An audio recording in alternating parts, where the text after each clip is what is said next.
Now, one of the things that a lot of people talk about the First World War is the opportunities it brought for farmers who really did very well out of the war.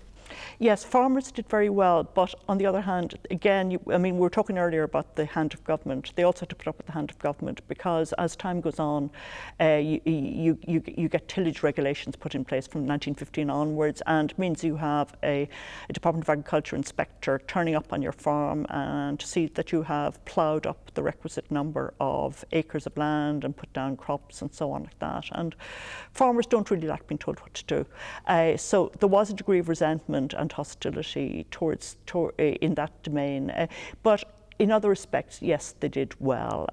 Obviously, they did better if they were on the kind of land where you could till crops, where you had bigger farms. But I would have thought farmers in Leinster, East Munster, on the better land, they had a prosperous war.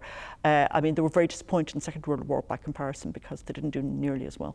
And largely, as I understand it, largely that's because there was price control in Britain in the Second World War, which there didn't seem to be as much. Not to precisely. There wasn't the same degree of price control. But the problem with what was happening to Irish farming is that a lot of produce was actually leaving the country.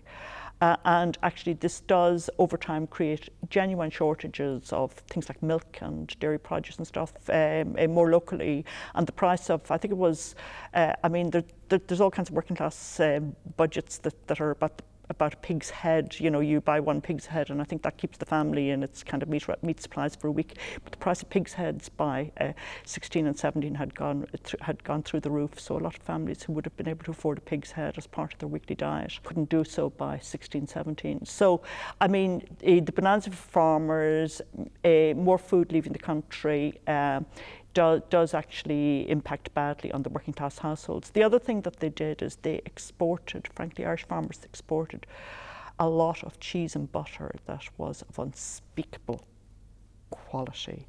And in the aftermath of the war, and you know, it's documented quite clearly, the reputation of Irish butter, cheese and eggs in the UK market was at rock bottom because quality control went out the window, profiteering was rife, and in terms, you know, the new state had a serious job of to repair reputational damage there.